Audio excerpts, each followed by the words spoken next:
ಗೆಳೆಯ ಅಂತಿರೋ ಫ್ರೆಂಡ್ ಅಂದರೆ ಸೆಕೆಂಡ್ ವೈಫ್ ಇದ್ದಂಗೆ ಅಂತವ್ರು ನೋಡ್ಬೇಕು. ಈಗ ಇಲ್ಲಿ ಫ್ರೆಂಡ್ ಯಾರು ಅದಾರ ಅಂತ ಕೇಳಿದ್ರೆ ನಮ್ಮ ಕಣ್ಣು ಮುಂದೆ ಅದಾರ. ಈಗ ನಮ್ಮ ಚಟ್ನಳ್ಳಿ ಪೂಜ್ಯರು ಮತ್ತು ಲೋಕಾಪುರ ಪೂಜ್ಯರು ಎರಡು ದೇಹ ಒಂದು ಜೀವ ಅನ್ನುವಂಗೆ ಅದಾರು. ಒಬ್ರಿಗೆ ನೀವು ಏನಾರ ಅನ್ರಿ ಒಬ್ರು ಬಂದ ಬಿಡ್ತಾರೆ ಹಿಂಗೆ. ಇನ್ನು ನಮ್ಮ ಗವಾಯಿಗಳಿಗೆ ಮದುವೆ ಆಗಿಲ್ಲ. ಕನ್ಯಾ ನೋಡಿದ ಮೇಲೆ ಫಸ್ಟಿಗೆ ಚಂದ್ರಮುಖಿ ಹಂಗೆ ಕಾಣ್ತಾಳಂತೆ ಒಬ್ಬ ಹೆಣ್ಮಗಳು ಹೆಂಡತಿ. ಚಂದ್ರಮುಖಿ ಮನೆಗೆ ಬಂದಾಗ ಪ್ರಾಣ ಸಖಿ ಆಕಿ. ಒಂದು 2-3 ವರ್ಷ ಹೋತಂದ್ರೆ ಜ್ವಾಲಾಮುಖಿ ಅಂತ. ಎಷ್ಟು ಚಂದ ಅದಲ್ಲ. ಮತ್ತು ಹಿಂಗಿದ್ರೆ ಹ್ಯಾಂಗೆ ಮಾಡೋದು? ಇಂಥವ್ರೂ ಗಂಡನ ಮನೆಗೆ ನೀವು ಕಳಿಸ್ತೀರಲ್ಲ, ಈಗಿನವ್ರು ಬುದ್ಧಿ ಹೇಳ್ತಾರೆ. ನೀವು ಹೇಳ್ತೀರವ ತಾಯಿಂದ ಇಲ್ಲಿ ಯಾರು ಇಲ್ಲಲ್ಲ, ನೀವು ಭಾಳ ಚಲೋ ಅದಿರಳ ಕಡೆ ನಮ್ಮ ಕಡೆ ಭಾಳ ಚಂದ ಬುದ್ಧಿ ಹೇಳ್ತಾರೆ ಇವರು. ಏನು ವಿಚಾರ ಮಾಡಬೇಡ. ಅವಾಗ ಹೇಳ್ತಿದ್ರಂತ ಏನು ಕಾರ್ಯೇಶು ದಾಶಿ ಕರಣೇಶು ಮಂತ್ರಿ ಭೋಜೇಶು ಮಾತಾ ಕ್ಷಮೆಯ ದರಿತ್ರಿ ಶಯನೇಶ್ವರಂಬ. ಇವೆಲ್ಲ ಬುದ್ಧಿ ಮಾತುಗಳನ್ನು ಹೇಳಿ ಕಳಿಸ್ತಿದ್ರು. ಈಗಿನವ್ರು ಹಂಗೆ ಹೇಳಂಗಿಲ್ಲ. ನಿನ್ನ ಗಂಡ, ನಿನ್ನ ಅತ್ತಿ, ನಿನ್ನ ಭಾವ, ನಿನ್ನ ಮೈದ್ನ, ನಿನ್ನ ನಾದ್ನಿ ಏನೋ ತಪ್ಪು ಮಾಡಿದರೂ ಕೂಡ ನೀ ಏನೂ ಚಿಂತೆ ಮಾಡಬೇಡ, ಒಂದೇ ಒಂದು ಮಿಸ್ ಕಾಲ್ ಹೊಡಿ ಬತ್ತ ಪೊಲೀಸ್ರ ಗಾಡಿ. ಈಗಿನವ್ರು ಬೋದ ಇದು ಇದ್ದದ್ದು ಹೇಳಕತ್ತೀನಿ. ನಂದೇನು ತಪ್ಪದನ ಖರೆ ಐತಿಲ್ಲ. ಮತ್ತು ಅದಕ್ಕೆ ಇವರು ಅಂಜಂಗಿಲ್ಲ. ಅದಕ್ಕೆ ಈಗ ಅದಕ್ಕೆ ನಾ ಪದೇ ಹೇಳ್ತಿರ್ತೀನಿ ಪುರಾಣದಾಗ, ನೀವು ಮದುವೆ ಮಾಡ್ಕೊಳ್ಳೋರಿದ್ರೆ ಗುರು ಹಿರಿಯರ ಸಮ್ಮುಖದಲ್ಲಿ ಮದುವೆ ಮಾಡ್ಕೋರಿ. ಇವು ಲವ್ ಮ್ಯಾರೇಜ್ ಅಂತ ಹಾಕೋ ನೋಡಿ ಭಾಳ ಡೇಂಜರ್ ಅದಾವು. ರಸ್ತೆಯಲ್ಲಿ ಸಿಕ್ಕಳು ನನ್ನ ನೋಡಿ ನಕ್ಕಳು ನಮಗೀಗ 3 ಮಕ್ಕಳು. ಮುಂಜಾನೆ ಮದುವೆ ಅಕ್ಕವ, ಮಧ್ಯಾಹ್ನ ಜಗಳ ಆಡ್ತಾವ, ಸಂಜೆಗೆ ಡೈವರ್ಸ್ ಅಕ್ಕವ. ಹೋತಿರೋದು ಜೀವನನೇ ಹಾಳಾಗಿ ಹತ್ತಿ ಬಿತ್ಕೊಂಡು ಹೋಗ್ತದೆ. ಇದಕ್ಕೆ ಜೀವನ ಅನ್ನೋದಿಲ್ಲ. ಬಹಳ ಚಂದ ಹೊಂದಿಕೊಂಡು ಹೋಗಿರ್ತಕ್ಕಂಥ ದಾಂಪತ್ಯ ಜೀವನ ತಂಪುಳ್ಳ ರಸಪಾಕ ಇಂಪು ಗಾಣದಂತಿರಲಿ ಪೂರ್ಣಜ್ಞ ಅಂದಾರ. 3000 ಮಠದ ಅಜ್ಜವ್ರು ಬರೀತಾರೆ ಮೊದಲಿನವರು, ಮೂಜಗಮ್ ಅಂತೇಳಿ. ಈ ಲೌಕಿಕ ಹಂಬಲವನ್ನು ಇರ್ತಕ್ಕಂಥ ಪ್ರಪಂಚದಲ್ಲಿ ಹೊಣ್ಣಿಗಾಗಿ ಅತ್ತವರು ಕೋಟಿ ಕೋಟಿ ಅದಾರೆ, ಮಣ್ಣಿಗಾಗಿ ಅತ್ತವರು ಕೋಟಿ ಕೋಟಿ ಅದಾರೆ, ಹೆಣ್ಣಿಗಾಗಿ ಅತ್ತವರು ಕೋಟಿ ಕೋಟಿ ಅದಾರೆ. ಅದಕ್ಕೆ ನಾವು ಒಂದು ಮಾತು ಹೇಳ್ತೀನಿ ಪದೇ ಪುರಾಣದಲ್ಲಿ, ಅಳ್ರಿ. ಯಾರ ಮುಂದೆ ಅಳ್ರಿ? ಇಬ್ಬರು ಮುಂದೆ ಅಳ್ಬೇಕಂತ. ಎಲ್ಲಿ ಅಳ್ಬೇಕು? ಒಬ್ಬ ಯೋಗ್ಯ ಗುರುಗಳ ಮುಂದೆ ಹೋಗಿ ಅಳ್ರಿ, ಅದಕ್ಕೆ ಹತ್ತದಕ್ಕೆ ಪರಿಹಾರ ಸಿಗ್ತದೆ. ಇಲ್ಲ ಒಂದು ದೇವ್ರ ಮುಂದೆ ಅಳ್ರಿ. ಇವರಿಬ್ಬರನ್ನ ಬಿಟ್ಟರೆ ಎಲ್ಲಿ ಅಳಕ್ಕೆ ಹೋಗ್ಬೇಡ್ರಿ. ತಾಯಂದಿರಿ, ನಿಮಗೂ ಇದೊಂದು ಕಿವಿ ಮಾತು. ಇವು ಒಂದಿಟ್ಟು ಏನಾರು ಅಂದ್ಕೊಳ್ಳಿ ರಾಯ್ ಚಲನೆ ಮಾಡ್ತಾವೆ. ಅಳಬೇಡ್ರಿ. ನಿಮಗೇನಾದರೂ ದುಃಖ ಬಂದಿದ್ದರೆ ಹಿಂದಿನ ಪಾಪದ ಕರ್ಮದ ಫಲವಾಗಿ ಬಂದಿರುತ್ತದೆ ವಿನಃ ಇದಕ್ಕೆ ಮತ್ತೊಬ್ಬರು ಯಾರು ಹೊಣೆಗಾರಲ್ಲ. ಅಳಬೇಕು. ಎಲ್ಲಿ ಅಳಬೇಕು? ಹತ್ತುದಕ್ಕೆ ತಕ್ಕುದನ್ನು ಮಾಡುವ ನಮ್ಮ ಕೂಡಲ ಸಂಗಮ ದೇವ ಅಂದ್ರೆ ಬಸವಣ್ಣವರು. ಅಳ್ಳು. ಒಬ್ಬ ಯೋಗ್ಯ ಗುರುವಿನ ಹತ್ರ ಹೋಗಿ ಅಳು, ಒಬ್ಬ ಜ್ಞಾನಿ ಹತ್ರ ಅಳು, ಒಬ್ಬ ದೇವ್ರ ಹತ್ರ ಅಳು.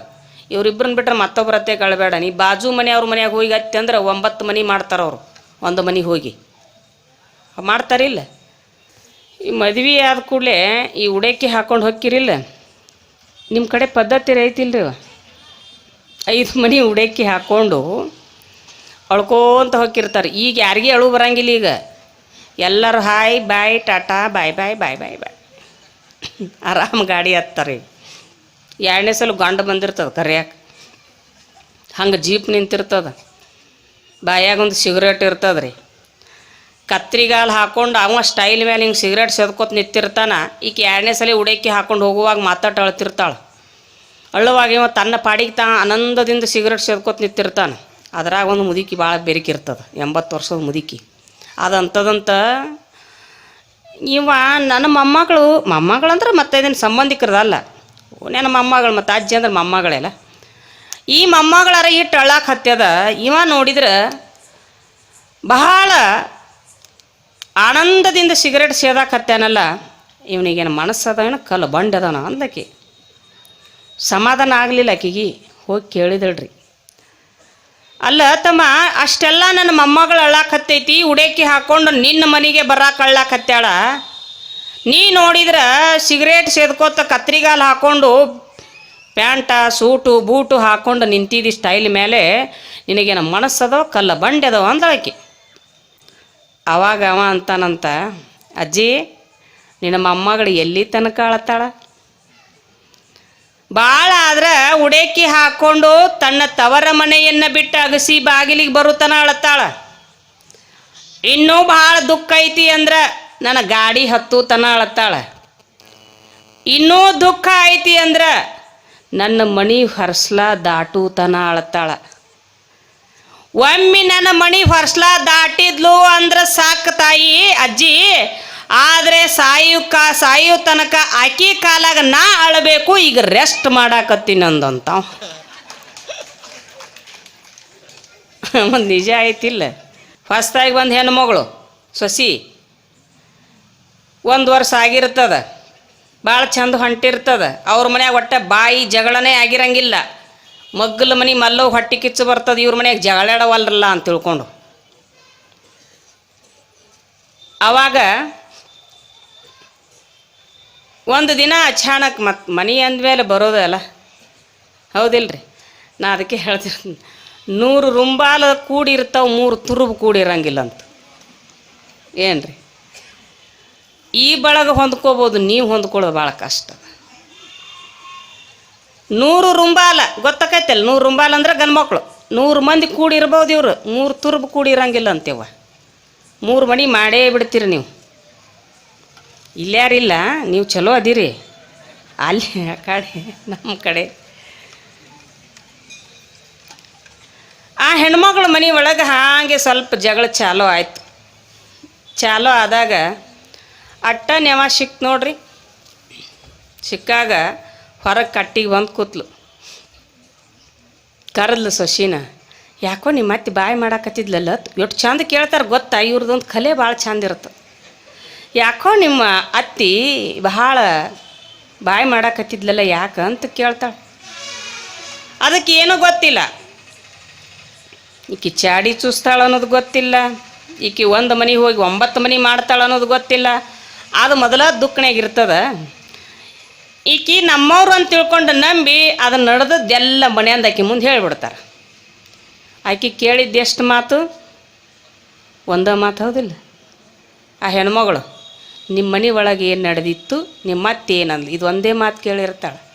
ಆದ್ರೆ ಆಕಿ ಬಾಯಲ್ಲಿ ಬಿಡಿಸಿದ್ದು 9 ಮಾತು. ಓಣ್ಯಾನ ಹೆಂಗಸರು ಬೆರಕಿ ಗತ್ತತ್ತಿದು. ನೀವೇನು ಕಟ್ಟಿ ಕುಂತು ಮಾತಾಡ್ತೀರಲ್ಲ, ಇಲ್ಲೆಲ್ಲ ಹಳ್ಳಿ ಒಳಗೆ ಹೇಳತ್ತೀನಿ, ನೀವು ಭಾಳ ಚಲೋ ಅದಿರಿ. ನೀವು ಕಟ್ಟಿ ಕುಂದ್ರವ್ರಲ್ಲ, ಟಿ ವಿ ಮುಂದೆ ಕುಂದ್ರವ್ರು ನೀವು.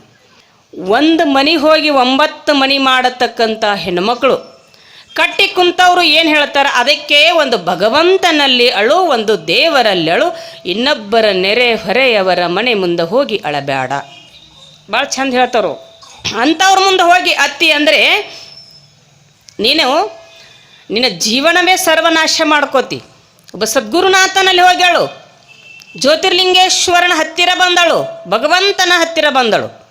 ಭಗವಂತ ಯಾಕೆ ಅಳ್ಳಾಕ್ ಹತ್ತೀರಿ ಅಂತ ತಿಳ್ಕೊಂಡು ಆ 10ಕ್ಕೆ ತಕ್ಕದ್ದು ಪರಿಹಾರ ಕೊಡ್ತಾನಂತ.